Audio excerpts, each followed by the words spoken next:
ખેડા જિલ્લાના મહુધામાં વિકાસના બે મહત્વપૂર્ણ પ્રોજેક્ટ્સને આજે ગતિ મળી છે। મહેસૂલ રાજ્યમંત્રી સંજયસિંહ મહિડાએ મહુધા એસટી ડેપોથી અમદાવાદ લીંબડી ઝાલોદ ગુર્જરનગરી એક્સપ્રેસ બસને લીલી ઝંડી આપી પ્રસ્થાન કરાવ્યું। આ નવી બસ સેવા શરૂ થતાં મહુધા અને આસપાસના ગ્રામ્ય વિસ્તારોના લોકોને સરળ, સમયસર અને સુવિધાજનક પરિવહન મળી રહેશે। ખાસ કરીને વિદ્યાર્થીઓ, નોકરિયાતો અને વેપારીઓ માટે આવનગમન વધુ સરળ બનશે અને સમય ખર્ચમાં પણ બચત થશે। આ સાથે જ સ્વચ્છ ભારત મિશન ગ્રામ્ય અંતર્ગત રૂપિયા 54.23 લાખના ખર્ચે 23 ઈ-રિક્ષાનું લોકાર્પણ કરવામાં આવ્યું। આ ઈ-રિક્ષાઓ ગામોમાં ભીના અને સૂકા કચરાનો સંગ્રહ અને નિકાલ સુવ્યવસ્થિત રીતે કરશે,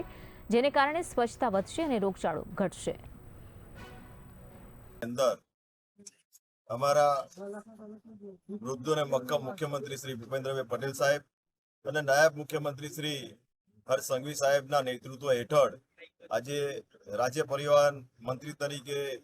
શ્રી હર્ષ સંઘવી સાહેબે 182 ધારાસભ્યોને એક બસ જે આપી હતી એની અંદર આજે મહુધાની અંદર એક બસ અમદાવાદથી લીંબડી બસ આજે આપી છે। એ બદલ હું રાજ્ય સરકારનો અને મુખ્યમંત્રી શ્રી અને નાયબ મુખ્યમંત્રી શ્રીનો હું આભાર વ્યક્ત કરું છું। ત્યારબાદ આજે મહુધાની અંદર 23 રિક્ષાઓ જિલ્લા ગ્રામ વિકાસ એજન્સી દ્વારા ટોટલ 53,55,000ની આસપાસની માતબર રકમથી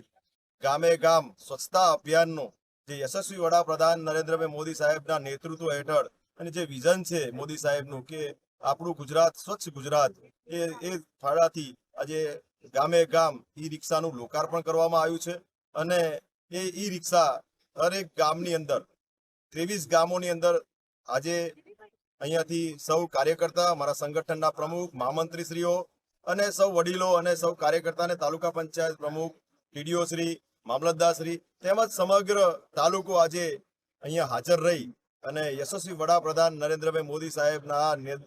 વિકસિત ભારતને જે સંકલ્પ લીધો છે એ સંકલ્પ પૂરો કરવા અમારા મૃદુ અને મક્કમ મુખ્યમંત્રી શ્રી ભૂપેન્દ્રભાઈ પટેલ સાહેબ અને નાયબ મુખ્યમંત્રી શ્રી હર્ષ સંઘવી સાહેબે જે આજે ગુજરાતના વિકાસની વિઝન બનાવી